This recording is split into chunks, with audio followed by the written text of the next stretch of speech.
Jangankan baca Fatihah, jangankan ketik doa, nggak mau itu Pak. Mengetik doa saja nggak mau. Apa dia kirim? Stiker Al-Fatihah.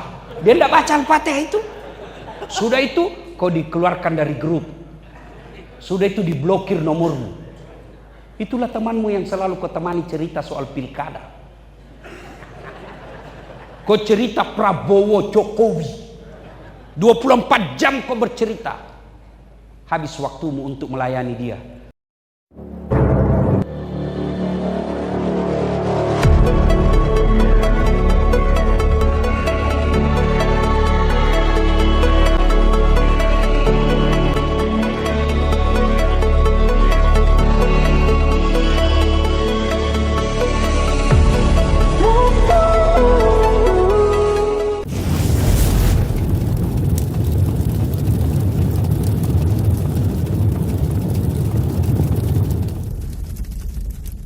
Apa itu beleng-beleng? Bodoh, bukan. Beleng-beleng itu tahu tapi dia langgar. Dia tahu serangan fajar haram, tapi dia terima. Hati-hati. Bagaimana yang sudah terlanjur terima Ustaz? 1.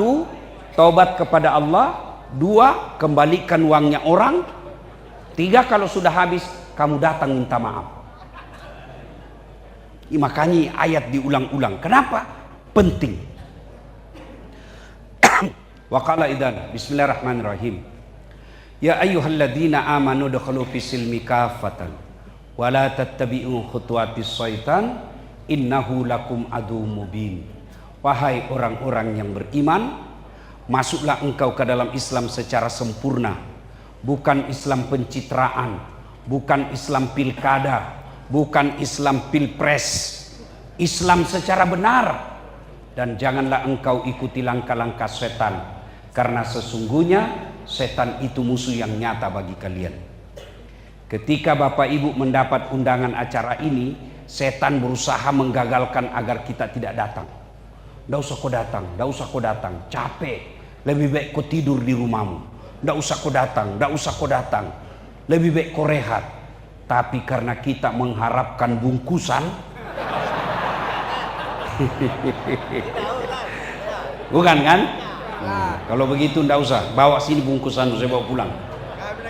Ya, tapi kita datang ke tempat ini. Apakah setelah duduk di tempat ini setan menyerah? Tidak, dia goda lagi setan agar kau tidak dengar ceramah. Ndak usah dengar ceramah. Tidak usah dengar ceramah, pegang HP-mu, pegang HP-mu. Jadi orang pegang HP ketika saya ceramah, sesungguhnya kena godaan setan. Bagaimana kau dengar ceramah kalau sibuk begini? Gimana kau mau dengar ceramah kalau kau sibuk begini? Sudah dikasih tahu, masih kau pegang juga HP-mu? Bukan kena godaan setan, kau sudah jadi setan. Bagaimana Bapak mau konsentrasi dengar ceramah kalau sibuk dengan HP? Itu setan itu. Termasuk itu konsumsi di depan. Bisa jadi kena godaan setan. Begitu sudah terima satu, dia goda setan. Buka. Apa isinya? Buka apa isinya? Bagaimana setan supaya kita tidak dengar ceramah? Sudah dibuka, dia bilang setan. Coba, makan, coba. Enak enggak? Itu setan. Supaya apa? Supaya kita tidak dengar ceramah. Maka ibu bapak simpan dulu HP-nya. Bisa? Bisa? Simpan dulu HP, tidak usah merekam. Bisa? Ibu-ibu yang pegang HP, saya doakan suamimu kawin lagi. Baru disimpan HP-nya. Enggak? Wa qala idzan bismillahirrahmanirrahim. Innallaha wa malaikatahu yusalluna 'alan nabi. Ya ayyuhalladzina amanu sallu alaihi wa sallimu taslima. Sesungguhnya Allah dan para malaikatnya bersalawat kepada Rasulullah Muhammad sallallahu alaihi wasallam. Maka wahai orang-orang yang beriman, bersalawatlah kalian kepada Rasulullah dengan sebaik-baik salawat. Tuan-puan yang saya hormati, saya perlu jelaskan. Ini rahasia ya. Jangan kasih tahu yang tidak dengar. Ini rahasia. Orang masuk surga bukan karena tidak ada dosa. Kalau orang masuk surga karena tidak ada dosa, tidak ada isinya surga kecuali Muhammad sallallahu alaihi wasallam. Mana ada manusia yang tidak ada dosanya? Ayo tunjukkan sama saya. Mana manusia yang tidak ada dosanya? Ini di depan saya. Muka-muka penuh dosa juga ini, Pak. Ini yang bicara. Banyak juga dosa saya. Jangankan kita, kurang apa mulianya para nabi. Bapak pikir semua nabi tidak ada dosanya? Nabi Adam saja, manusia pertama, nabi pertama, ada dosanya. Apa dosanya? Makan buah huldi. Iya. Nabi Ibrahim, kakek dan bapak para nabi, ada dosanya? Ada. Bohong ketika dia diri Raja Namrud. Nabi Yunus, ada dosanya. Dia sangka buruk dalam dakwah, dia tinggalkan tugas dakwanya. Nabi Nuh, ada dosanya. Dia gagal didik anaknya. Itu nabi. Apalagi bapak-bapak yang banyak pinjol. Mana ada manusia yang tidak ada dosanya? Semua kita punya dosa. Lalu kenapa orang masuk surga? Saya kasih ilustrasi sederhana. Contoh paling gampang. Mohon maaf. Ya. Bapak lihat ini. Lihat ini. Bapak lihat ini. Anggaplah ini bohong sama istri. Rapat ternyata pergi merapat. Anggaplah ini bohong sama suami. Alasan pergi pengajian. Pengajiannya setengah jam, gosipnya 2 jam. Anggaplah ini nipu bos di kebun sawit. Anggaplah ini kasar bicara sama pembantu. Nih, dosa. Lihat. Lalu ketika saya simpan di belakang ini, Bapak lihat? Bapak lihat? Bapak lihat enggak ini yang tadi? Inilah kebaikan-kebaikanmu. Salatmu, puasamu, zikirmu, salawatmu. Itulah makna dari hadis. Tutupi segala dosa dan kesalahanmu dengan memperbanyak kebaikan. Kenapa? Tidak kelihatan. Banyak amalnya. Maka tuan-tuan yang merasa banyak dosa supaya masuk surga, amalmu, kebaikanmu harus lebih banyak daripada dosamu. Kalau kamu tidak bisa berbanyak amal, jangan tambah dosa. Itu makna tutupi dosa-dosamu dengan memperbanyak kebaikanmu. Maka saya mau ajak memperbanyak kebaikan malam ini. Caranya apa? Selawat. Karena orang kalau kumpul, selawat sendiri, 1 kali selawat, 1 keutamaan. Tapi kalau berjamaah seperti ini, sekali salawat, pahalanya lebih banyak daripada jumlah air hujan. Saya mau ajak salawat, bisa? Ayo kita salawat bareng-bareng. Salatullah ala toha rasulillah. Salatullah salamullah ala yasin habibillah.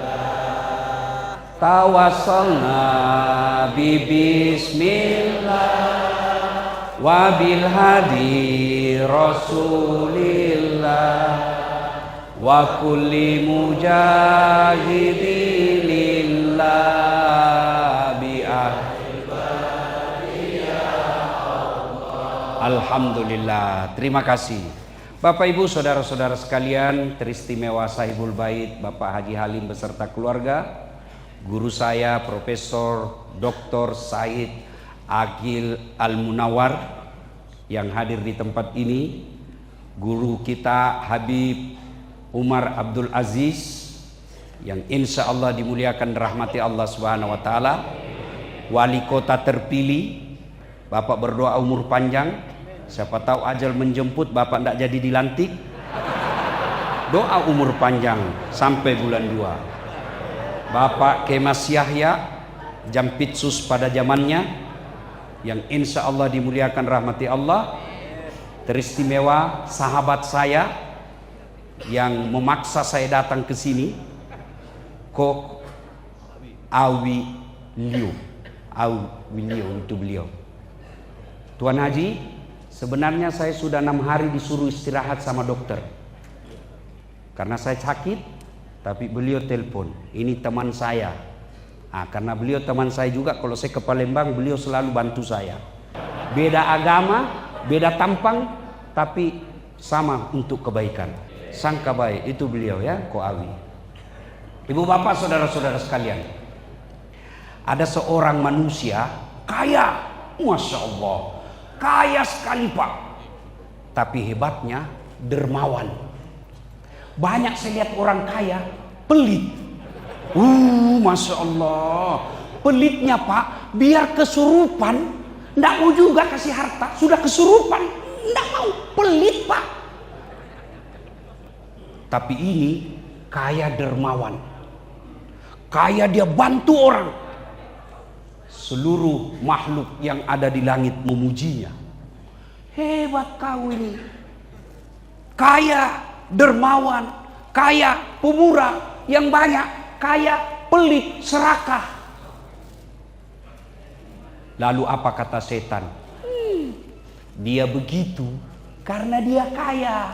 Coba kalau dia miskin, tidak mungkin dia begitu. Kata Allah, saya lebih tahu dari kau. Kata setan, kalau begitu berikan saya kesempatan menguji imannya. Kata Allah, silakan. Datanglah ini setan, dia uji, dia coba apa? Hancur seluruh hartanya. Yang tadinya kaya bangkrut, seluruh kebunnya terbakar, seluruh binatang ternaknya kena hama, mati, mendadak miskin. Kan memble Pak, kaya tiba-tiba jadi kere. Saya berdoa, ya Allah, kalau ada harta yang kau berikan, biarlah saya yang tinggalkan harta itu, jangan dia yang tinggalkan saya. Bayangkan kalau tadi punya mobil tiba-tiba hilang, memble kan Pak. Tapi kalau kita yang tinggalkan mobil, tidak ada masalah. Tapi hebatnya, setelah datang setan dia goda. Manusia yang cerita ini namanya Nabi Ayub. Kata setan, Yub, ngapain lagi kau sembah Tuhanmu? Dia ambil hartamu. Tuhan macam apa itu yang kau sembah? Dia ambil hartamu. Berhenti kau sembah. Apa kata Ayub? Setan, harta ini titipan Allah. Ini Allah yang kasih, dititip, namanya titipan. Kalau yang punya mau, ambil. Dengar ini yang kaya. Ada orang kaya di sini? Ada? Dengar baik-baik ini yang kaya. Ada anak orang kaya di sini? Dengar ini anak orang kaya. Punyalah sifat seperti tukang parkir. Coba lihat itu tukang parkir Pak. Banyak betul mobilnya Pak. Sampai puluhan mobilnya dengan segala macam merek. Begitu orang ambil mobil, dia santai. Datang yang punya mobil, kasih 2.000. Mohon ikhlas Pak, 2.000 aja. Dia tidak pernah marah. Kenapa? Karena dia yakin ini bukan mobil saya. Titipan. Ini, Masya Allah, titipan Pak Haji. Kalau Bapak capek, titip ke saya Pak. Titipan Pak. Kata setan, ngapain kau sembah? Tapi kata Ayub, titipan Allah. Dia yang punya, Allah ingin mengambilnya. Silakan. Alhamdulillah, saya sempat kaya. Berapa banyak orang dari lahir sampai mati ngontrak-ngontrak. Masih bagus ngontrak ada iman. Yang lebih sial, ngontrak-ngontrak, bocor-bocor, ndak sholat lagi. Wow. Apa kata Allah? Kau tengok kan setan? Dia beribadah bukan karena dia kaya, memang karena cinta kepada aku. Hartanya habis, dia tetap beribadah. Setan katakan, karena setan ini tidak pernah berhenti sebelum kita ikuti Pak. Apalagi dia bisik, ya Allah, Dia begitu karena ada anaknya. Coba kalau hilang anaknya.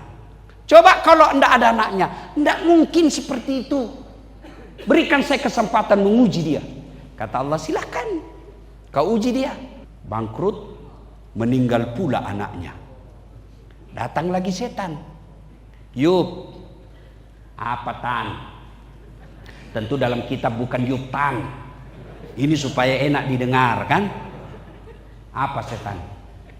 Ngapain lagi kau sembah Tuhanmu? Dia sudah ambil hartamu. Sekarang anakmu lagi diambil. Sudah diobok-obok kau punya sawit. Sudah diobok-obok kau batu bara. Dia ambil orang tanpa izin. Istrimu lagi diambil.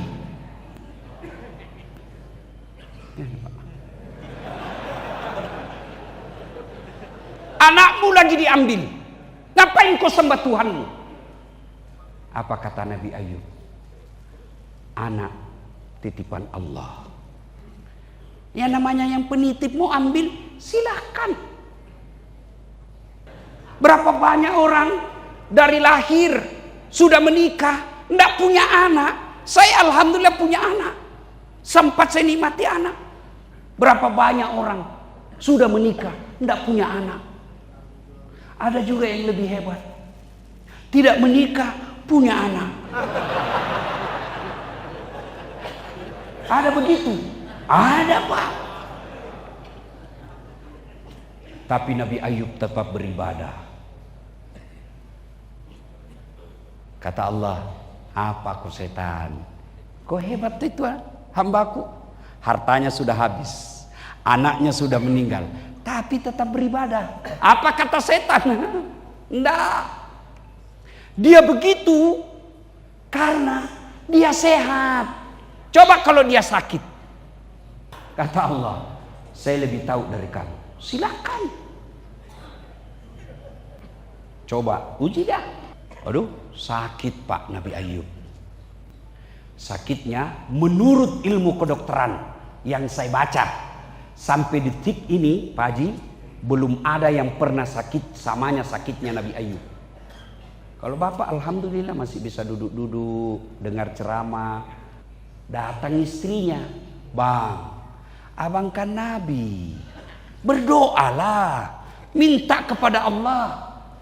Apa kata Nabi Ayub? Saya baru 16 tahun sakit. 16 tahun Pak. 16 tahun Pak Haji. Nabi Ayub sakit 16 tahun. Kata bininya, kau berdoa, kamu kan Nabi. Apa kata Nabi Ayub? Saya lebih lama sehat daripada sakit. Saya malu berdoa kepada Allah. 16 tahun.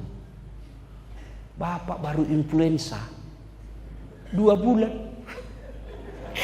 Ya Allah, capek saya sudah, ya Allah. Aduh, kenapa saya kenapa begini? Kenapa bukan yang tukang judi, ya Allah? Saya soleh, ya Allah. Wah, kok kalah solehnya Nabi Ayub? Ini manusia 20 tahun sehat, 2 hari sakit, yang 2 hari dia ingat. 20 tahun kau kaya, tiba-tiba bangkrut, itu pun kau masih punya rumah, itu pun kau masih punya tabungan, itu pun masih kau punya mobil, sudah merasa, Allah kenapa kau kasih begini saya, kau tidak adil. Belajar Nabi Ayub. Sakit, baru sakit 2 hari, mencret. Tidak sholat, ya Allah. Capek sudah saya menghadapi sakitku ini, ya Allah. Kata Allah, malaikat karena dia sudah capek, cabut nyawanya.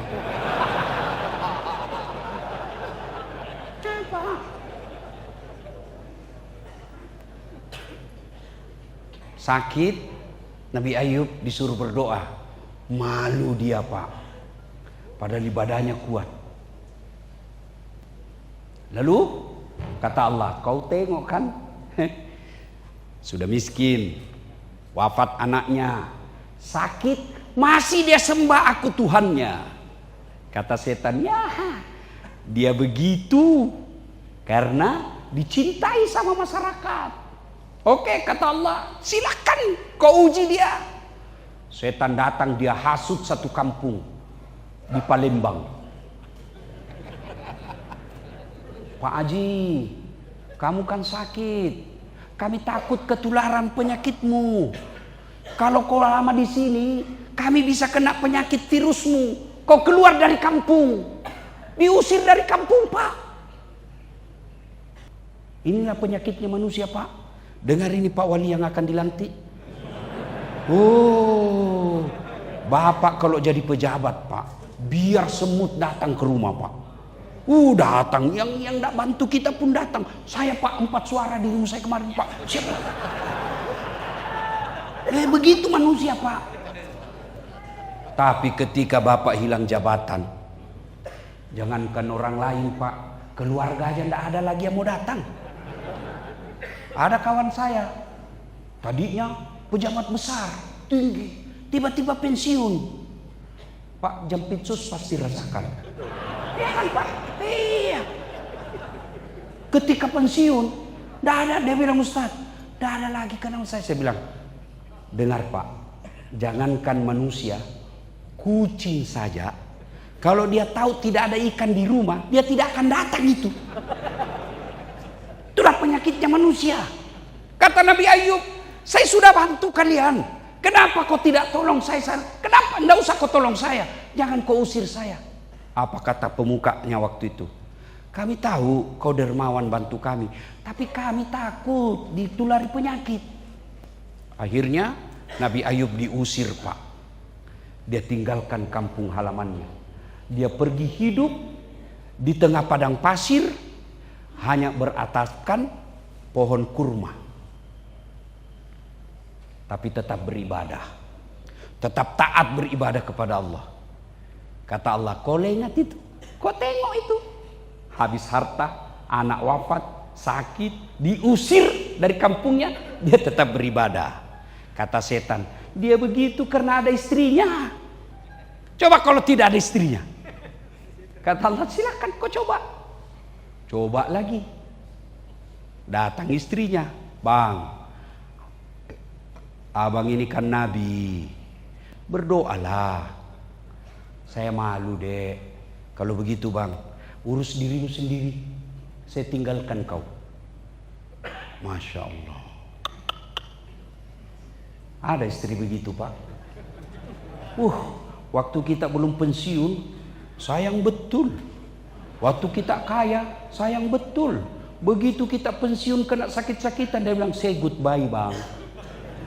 Dia tinggal suaminya. Datang lagi setan. Ayub, ngapain kau beribadah kepada Tuhanmu? Tuh istrimu tinggalkan kamu. Apa kata Nabi Ayub? Istri titipan Allah. Kalau Allah mau ambil, silahkan. Kalau saya, kau mau pergi, pergi saja. Ku tambah lagi yang baru. Tapi kata Ayub kepada istrinya, silahkan kau pergi, deh. Tapi ingat, kalau kau pulang kepadaku, saya cambuk kau 100 kali. Pergi. Harta habis. Anak wafat. Sakitnya luar biasa. Diusir dari kampungnya cepat. Ditinggal sama istrinya. Hidup di padang pasir sendiri dalam keadaan sakit. Beliau tidak bilang, ya Allah, sembuhkan saya. Ya Allah, angkat penyakitku. Tidak. Beliau hanya minta, ya Allah, jangan kau ambil hati dan lidahku. Lalu takjub seluruh makhluk yang ada di langit. Allah perintahkan kepada malaikat, malaikat, kau turun, hentakkan kakinya Ayub ke tanah. Hentakkan kakinya di tanah. Dengan izin Allah keluar air. Kira-kira seperti kejadiannya air Zam-Zam. Keluar air, lalu Ayub alaihissalam diperintah oleh Allah. Ayub, buka bajumu, sumbat air yang basah itu, keluar itu, basah bajunya, usapkan ke seluruh tubuhmu. Kalau mendengar kisah ini, lepas sudah rasa beban kita. Haji Halim siapalah beliau? Kaya, tapi masih lebih kaya Nabi Ayub alaihissalam. Dermawan membantu orang, masih lebih dermawan Nabi Ayub. Sakit masih lebih berat sakitnya Nabi Ayub. Nabi Ayub manusia. Nabi Pak. Haji Halim manusia biasa. Tapi Allah menguji Nabi Ayub. Untuk apa Allah kasih ujian meninggal istri? Alhamdulillah. Banyak orang meninggal istrinya tidak didapat jenazahnya. Banyak orang meninggal istrinya tidak ada di tengah-tengahnya. Alhamdulillah. Istri tercinta dimakamkan di pekarangan rumah. Yang artinya setiap saat Haji Halim bisa berkomunikasi dengan istri. Jangan pikir orang meninggal tidak melihat kita. Dia lihat ini Pak. Itu almarhumah salah satu anggota majelis taklim yang sering dengar ceramah saya.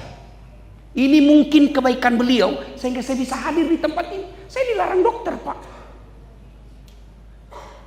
Alhamdulillah meninggal bisa setiap saat diajak bicara. Saya baru-baru minggu lalu saya pergi ziarah kubur ke bapak saya. Saya ajak ngomong, boleh. Cuma jangan minta doa. Pak, doakan saya supaya cucu soleh. Salah. Masa orang mati mendoakan orang hidup? Saya sampaikan, Pak, alhamdulillah cucu bapak sudah 10 tahun. Pak, saya sudah bikinkan masjid mama saya. Dan saya kasih nama Hajjah Sitimang. Pak, ini di belakang saya bikin masjid untuk bapak. Ini semua saya bikin uang halal, tidak ada uang APBD. Apa dia tidak dengar? Dengar Pak. Lalu kenapa dia tidak balas? Karena kalau dibalas lari semua kita Pak. Kenapa tidak didengar? Alam kita sudah berbeda. Almarhumah namanya alam kubur. Kita alam nyata. Ada itu di sini. Oh, ada Ustadz Dasat datang. Oh, ada Ustadz Umar datang. Ada Pak Jampitsus datang. Dan lihat Pak semua ini. Itulah ulama memesankan isi pengajian. Ini Ibu Haja ini, dia datang. Wahai yang menikmati rumahku, yang memakan makananku, yang memakai pakaianku, kamu ingat saya ndak? Orang sudah meninggal Pak. Nih, coba kata Nabi, kalau meninggal orang sudah putus semuanya. Kira-kira Ibu Haji masih bisa umroh ndak? Ndak. Masih bisa sholat? Ndak. Masih bisa puasa? Ndak. Kata Nabi, putus semua amalmu. Tinggal 3 perkara yang bisa mengalir terus mengelurus. 1, anak yang soleh dan soleha. Saya dengar 6 anak Pak Haji. 1 lelaki, 5 perempuan. Kalau Anda cinta kepada emak kalian, cinta kepada ibunya, bukan cuma sekedar mengeluarkan air mata. Jangan buat dosa. Karena kalau anaknya buat dosa, ibunya dikubur bersedih. Tapi kalau anaknya diajari cucunya mengaji, anaknya mengajarkan cucunya hafalan-hafalan sholat, bahagia itu orang di alam kubur. Ibu bapak, bu, ibu, bu, ibu. Kalau ibu meninggal, siapa yang doakan ibu? Suami. Kawin lagi Pak. Pak Haji, ada kawan saya, sama-sama saya haji. Meninggal istrinya Pak. Saya bilang luar biasa ini. Nangis Pak sampai bengkak matanya. Ini kisah nyata Pak. Saya bilang dalam hati, hebat juga ini Bapak. Biasanya kalau laki-laki meninggal menangis paling ya sebentar. Ini sampai bengkak matanya Pak. Dia bilang, Ustadz, rasanya tidak bisa lagi kusambung hidupku Ustadz. Dalam hatiku, hebat juga ini Bapak ini. Dia separuh jiwaku Ustadz. Saya bisa dagang sukses begini karena istri saya yang hebat. Belum 3 bulan saya pergi jogging di lapangan Karebosi namanya Pak. Saya jogging ketemu dia. Ada perempuan di sampingnya, putih, muda, panjang rambutnya, tidak pakai jilbab. Saya bilang, Haji, siapa? Dia bilang, yang baru Ustaz.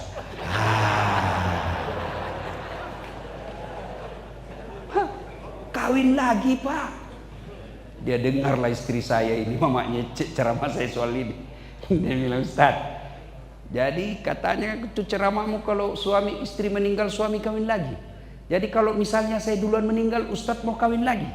Saya peluk dia baik-baik, baru saya bilang, Dek, dengar kau baik-baik sayang ya. Jangankan kau meninggal, masih hidup saja sekarang, saya selalu berpikir kawin lagi. Apalagi kalau kau sudah mati. Ya. Tuan-tuan, dengar. Kalau bapak-bapak meninggal, siapa yang doakan kamu? Temanmu. Lihat itu di grup WhatsApp. Lihat itu grup WhatsApp. Kalau ada yang meninggal, jangankan baca Fatihah, jangankan ketik doa. Nggak mau itu Pak. Mengetik doa saja nggak mau. Apa dia kirim? Stiker Al-Fatihah. Dia nggak baca Al-Fatihah itu. Sudah itu kau dikeluarkan dari grup. Sudah itu diblokir nomormu. Itulah temanmu yang selalu kau temani cerita soal pilkada. Kau cerita Prabowo Jokowi. 24 jam kau bercerita. Habis waktumu untuk melayani dia. Pas kau meninggal, tak bakal dia doakan kamu. Siapa yang doakan kita? Anak yang soleh dan soleha. Bagaimana anak mau doakan orang tuanya kalau anaknya tidak pernah sholat? Tuan-tuan yang saya hormati, biarlah anak kita jual-jual bensin di pinggir jalan. Anak kita kerjaannya seberautan, tapi sholat 5 waktunya tidak pernah putus. Jamaahnya di masjid selalu ada. Bapak mau lihat masa depan, Pak Haji Halim, maafkan saya. Bapak mau lihat masa depan, Bapak dikubur. Lihat anak-anak kita sekarang. Bapak-bapak mau lihat masa depan Bapak dikubur, lihat anakmu sekarang. Kalau yang SMA selalu main game aja kerjanya, bakal dia lupa kamu nanti dikubur. Anakmu tidak pernah kau dapati baca Yasin malam Jumat, bakal dia lupa kamu nanti. Sekolah ke luar negeri, titel bertumpuk-tumpuk, kaya anak kita, status sosialnya tinggi. Demi Allah, tidak akan menolong di kuburmu ketika dia tidak baik agamanya. Kita orang tua lebih bangga anak kita pandai bahasa Inggris, bahasa Jerman, bahasa Jepang, bahasa Korea. Tapi tidak malu kalau anak kita tidak tahu ngaji. Kalau dia pandai bahasa Inggris, emang apa kelebihannya? Apa kelebihannya pandai bahasa Inggris? Jarang yang begitu. Siapa bilang jarang? Kau ke Inggris, anak-anak di sana Pak, semua bahasa Inggris. Apa kelebihannya? Emang kalau anak kita pandai bahasa Inggris, dia berdoa nanti pakai bahasa Inggris. Oh my God, please help me my mother. Udah dia pakai bahasa Palembang juga. Saudaraku, mari jaga anak-anak kita. Kepada ahli waris, jangan marah. Ini gunanya dakwah. Almarhumah ibu kalian meninggalkan harta yang cukup, lebih dari cukup. Jangan bertengkar gara-gara warisan. Jaga harga diri orang tua. Biasa anak kita baik Pak Haji, mantu yang masuk. Ini begitu saya lihat kan. Anak kita baik, mantu sesama mantu menghasut. Masa itu anak bungsu? Dia sudah dapat, kamu tidak dapat. Kau lagi anak pertama, goblok memang kamu. Mulai ribut. Jangan. Ini gunanya dakwah. Bapak jangan marah. Siapa undang saya? Ini gunanya takziah. Jangan. Saya ingat, saya sempat lihat Mandra, pemain sinetron. Masuk akal juga saya bilang itu. Carikan saya orang sukses yang hanya mengejar warisan orang tuanya. Itu kata beliau. Kalau Haji Halim, kalau saya tidak salah kan mulai dari awal. Maka cintai orang tua, jangan mempermalukannya. Beliau almarhumah tetap melihat anak-anaknya. Kalau anaknya sudah baik, cucu-cucunya pelihara. Alam kubur bukan persoalan 10 tahun. Alam kubur bukan soal 1000 tahun. Selama-lamanya Pak, tidak balik lagi kita. Saya baru-baru pulang ceramah di Australia. Jadi undang ceramah di Universitas Queensland, Brisbane. Tahu Australia Pak? Pekanbaru. Ada orang Bugis di sana sudah lebih 40 tahun. Saya tanya berapa anaknya Pak? Dia bilang 5. Masih Islam mereka. Dia bilang yang 2 kayaknya masih Islam, yang 3 sudah tidak jelas agamanya. Saya bilang, Pak, tidak ada gunanya kesuksesan sampai ke luar negeri kalau agama anak-anak kita tidak jelas nanti. Saudara-saudara sekalian, didik agama anak-anak kita. Anak-anak kita sekarang Pak cerdas-cerdas. Tidak usah khawatir soal masa depan perutnya. Yang kita khawatirkan kalau dia sudah tidak sembah Tuhannya. Orang tua saya tidak ada yang ngorekin di kampung. Miskin secara ekonomi. Guru ngaji di kampung tidak dibayar tiap bulan, bayarnya pakai beras. Alhamdulillah bisa jadi ulama anaknya. Ada kawan saya kaya dulu di kampung. Orang lewat, saya ingat Pak, orang aja lewat depannya kalau kita jalan tunduk. Di rumahnya karena bangsawan. Sekarang hancur anak-anaknya. Itu baru penglihatan dunia. Gimana di akhirat kelak? Adik-adikku atau saudara-saudaraku, anak almarhumah, jadilah anak yang soleh dan soleha. Gimana cara berbuat baiknya kepada almarhumah? 1, doakan. Tidak banyak-banyak doanya kalau orang sudah meninggal. Ya Allah, ampuni dosanya. 2, terima amalnya. 3, lipat gandakan kebaikannya. 4, jadikan kuburnya menjadi taman-taman surga. Amin. Sudah. Tidak tahu bahasa Arab, tidak mesti bahasa Arab Pak. Daripada bapak ibu bahasa Arab tidak tahu artinya, kan bingung malaikat. Apa maksudnya ini bapak? Dia mau doakan ibunya supaya lapang alam kuburnya, ternyata doa yang dia baca doa minta hujan. Bingung malaikat. Tidak mesti bahasa Arab. Silahkan. Adik-adikku, saudara-saudaraku, anak almarhumah, begitu lihat kamarnya almarhumah, ingat, mama, langsung kirimkan Fatihah. Lihat orang lewat seperti bajunya ibu, langsung diingat. Jangan ingat saja, kirimkan Fatihah. Yang kedua, yang bisa menolong di kubur, anak yang soleh dan soleha. Yang kedua adalah harta yang telah kita sedekahkan. Ibu-ibu yang di belakang sana, boleh Bu, yang banyak emas-emasnya ini saya lihat. Hai Bu, kalau ibu meninggal siapa yang pakai emasnya Bu? Istri kedua. Begitu ibu meninggal, itu emas dia cabut. Ini cincin kawin kita dulu ibu. Tidak mau keluar, dia kasih sabun. Sudah itu dicabut. Dia cabut lagi, kau punya gelang. Ini hadiah ulang tahun pernikahan kita Bu. Saya belikan kau dulu di Dubai. Cabut. Sudah itu dia cabut lagi, kita punya kalung. Ini dulu waktu kita pergi umroh. Cabut. Sudah itu dia cabut lagi gigi palsu.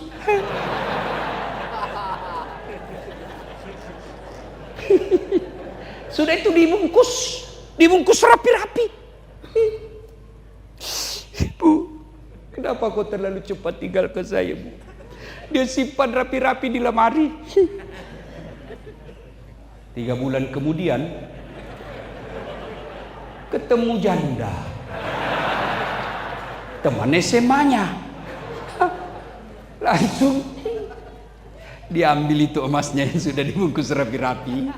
Dia datang bawakan si janda. Dek, ini perhiasan istri saya sudah mati, kau pakai lain sayangnya.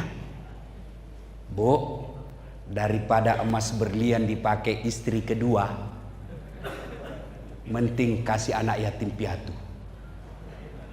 Jadikan dia masjid. Kasihan kadang kala saya lihat orang kaya, banyak hartanya, tapi tidak ada amal jariahnya. Saya tidak tahu sudah berapa masjid dibikin almarhumah. Bikin masjid, anak yang baik dia musyawarah, itu ada tanahnya emak, memang kita punya hak, lebih baik kita jual, jadikan dia masjid. Selama masjid itu dipakai, emaknya dapat kiriman pahala. Jadikan amal jariah. Bapak-bapak sudah, anak sudah pada jadi, harta ada, jual, jadikan masjid. Ibu-ibu yang kaya, yang sudah muka-muka sakaratil maut, wah itulah enaknya jadi orang kaya Pak. Kalau kita kaya, biar palsu orang juga bilang asli. Coba kalau anak-anaknya almarhumah pakai emas palsu, orang bilang masa palsu, asli itu. Kalau kita orang miskin, biar sudah asli, dia bilang apa? Bah, dari mana dia dapat? Maka ibu-ibu yang sudah kaya, orang sudah pada tahu kalian kaya, lebih baik jual yang asli, jadikan masjid, jadikan panti asuhan, kasih penghafal Quran. Yang palsu ibu bapak pakai. Ustaz, bagaimana saya mau punya amal jariah, saya mau punya anak penghafal Quran, tapi anak saya sudah tua dan susah lagi menghafal. Jangan putus asa. Caranya apa? Datang ke pesantren Ustadz Umar. Bib, ada penghafal Quran? Ada. Berapa biayanya 1 bulan? 300.000. Saya tanggung dia sampai sarjana. Selama anak itu menuntut ilmu, ibu sama punya anak kandung sendiri, meskipun bukan dari rahim ibu. Bapak yang ada harta, ada anak, kita punya tahu sepupu kah itu, kemanakan kah itu, dia bagus agamanya, pandai belajar agama, tapi berhenti karena tidak ada duitnya, sekolahkan, bawa ke Timur Tengah, pulang jadi ulama, sama anak kandungnya bapak punya ulama. Jadikan anak yang soleh dan soleha sedekah. Ustadz, saya tidak bisa bangun masjid. Sudah, sumbang sandal. Dicuri orang, alhamdulillah, berarti mau baru lagi. Carikan saya orang Pak yang bangkrut karena dermawan. Cari. Saya banyak mendapat informasi. Salah satu sebab Pak Haji Halim bisa seperti sukses sampai sekarang ini karena dermawan. Carikan saya orang pelit, orang-orang yang dermawan disenangi orang, di bangkrut. Tidak pernah kita dengar, Ustadz itu rumah putih kaya dulu, hanya karena dia dermawan bangkrut. Tidak ada Pak. Dan tidak ada orang tidak senang orang dermawan. Saya mau tanya, bapak-bapak senang menantu yang pelit atau dermawan? Dermawan. Senang teman yang pelit atau dermawan? Senang tetangga yang pelit atau dermawan? Tuh, tidak ada orang suka orang pelit. Bahkan orang pelit sekalipun tidak suka sama orang pelit. Tidak usah ke rumahnya pelit, padahal dia juga pelit. Mau lihat pelitnya orang Islam? Mau lihat pelitnya orang Islam? Waduh, kalau ada artis dia undang ulang tahun Pak, kasih bisnis kelas pesawatnya, hotel bintang 5, dijemput dan dikawal sama tentara polisi, datang menyanyi hanya bawa alamat palsu. Teng teng teng teng teng teng teng. Enggak juga dikasih pegang, dikasih lihat saja Pak. Pulang kasih 150 juta. Sampai di Jakarta dia pakai maksiat uang kita. Giliran penghafal Quran Bapak undang, Pak Imam Bapak jemput. Bapak jemput? Enggak, dikirimi Grab. Motor lagi. Motor tua pula. Sadelnya sudah basah di sini Pak. Karena bocor, basah juga celananya Pak Imam. Tidak ada lagi stang kakinya satu di belakang, tak gantung kakinya Pak Imam, kasihan. Hujan satu mantel berdua. Sudah sampai deh, sedikit lagi Pak Imam, sudah sampai lagi 2 tikungan, basah bajunya Pak Imam. Sampai di rumah, salawatan lah, zikir, baca yasin, 1 jam lebih Pak, kepanasan, tidak ada kipas, basah semua baju. Sallallahu ala Muhammad, sallallahu alaihi wasallam. Begitu mau pulang, Bapak kasih 50.000 dikucak-kucak. Sini Pak Ustaz. Kata suaminya, itu Pak Imam dia tinggalkan kerjaannya Dia datang salawati rumahmu supaya berkah, dia doakan ibumu supaya berkah. Masa cuma 50 kau kasih? Apa kata istrinya? Sudah kasih pisang 2 sisir di situ. Jangan ketawa, saya serius ini. Bagaimana anak kita mau melanjutkan dakwah kalau begini penghargaan kita kepada ulama? Nggak ada ulama kau kasih dia pergi pakai dugem, panti pijat. Nggak. Setelah penuh kebutuhan rumah tangganya, pasti kembali ke anak-anak yatim, ke anak-anak pesantren. Berdermalah, karena itulah yang bisa menolong di kubur. Yang ketiga, yang bisa terus mengalir meskipun kita sudah wafat adalah ilmu yang bermanfaat. Bapak tidak usah jadi ulama, tapi sebarkan dakwah-dakwah yang ada Bapak dapat. Dapat ceramahnya Ustadz Dasat, sebarkan. Jangan lupa like and share. Punya anak yang soleh dan soleha, banyak sedekahnya, ilmu bermanfaat, tapi tidak sholat, tidak ada gunanya semua itu.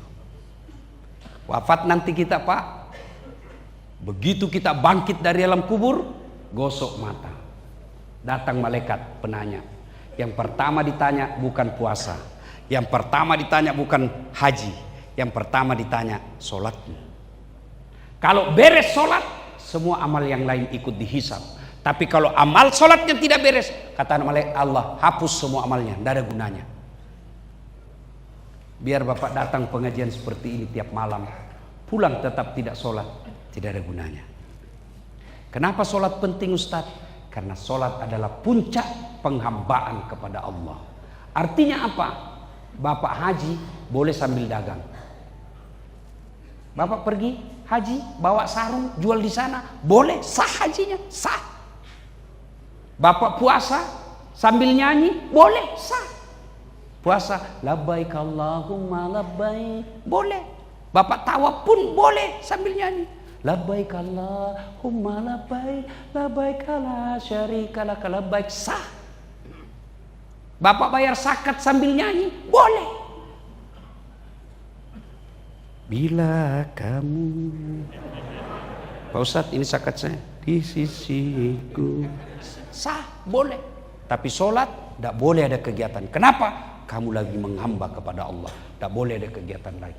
Tidak boleh Bapak sambil Allahu Akbar, begadang, jangan begadang, pasti batal sholat.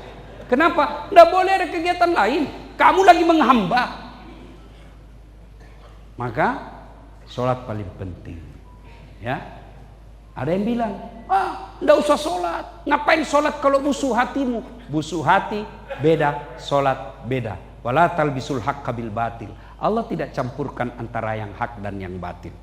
Ada lebih keliru lagi. Kenapa kau tidak sholat? Saya masih maksiat Ustadz. Kalau kau sudah maksiat tidak sholat pula 2-0, menang berdiri dosamu. Tapi kalau sholat maksiat ya satu sama. Mana bagus satu sama 2-0? Mana bagus Pak? Lebih bagus 0-2. Tidak maksiat sholat pula. Lebih sial sudah maksiat tidak sholat. Sholat. Ibu bapak saudara-saudara sekalian, pada akhirnya kullu nafsin sa'iqatil maut. Semua yang hidup pasti akan mati. Al mautu babun. Mati adalah pintu yang setiap kita pasti melewatinya. Almarhumah sudah arwah. Apakah beliau sudah putus semuanya? Tidak lagi. Tidak putus segala-galanya. Anak yang soleh dan soleha akan dinikmati kebaikannya oleh almarhumah. Harta yang telah disedekahkan ataupun akan disedekahkan akan dinikmati oleh almarhumah. Dan kalau ada ilmu nasihat-nasihatnya, diajari anaknya memasak, diajari cucunya mengaji, itulah yang akan mengalir terus menerus meskipun sudah tulang belulang. Ibu bapak saudara-saudara sekalian, kematian adalah sesuatu yang pasti. Tidak usah banyak kita ingat, bapak ibu ingat ceramah saya. Cukup sebelum tidur tanya diri kita masing-masing, kematian adalah sesuatu yang pasti. Sudah siapkah saya menghadapi kematian? Dan apa bekal dalam menghadapi kematian? Sebaik-baik bekal adalah agama. Salah satu diantaranya birrul walidain, berbuat baiklah kepada kedua orang tuamu, dan dirikan sholat secara konsisten. Inilah yang disebut hablum minallah, hubungan kepada Allah. Sebelum ibadah yang lain, sholat dulu ini perbaiki. Hablum minan nas, sebelum baik sama tetangga dan teman kantor, yang paling utama kepada kedua orang tua. Mudah-mudahan kehadiran kita ini akan menjadi amal penyejuk kubur bagi almarhumah. Saya pun kalau ada pahala dan kebaikan saya dapat dalam perjalanan dakwah, termasuk dakwah saya pada malam ini, saya bermohon kepada Allah, ya Allah, kalau engkau berkenan, aku hadiahkan segala amal yang kuterima dalam acara ini untuk almarhumah.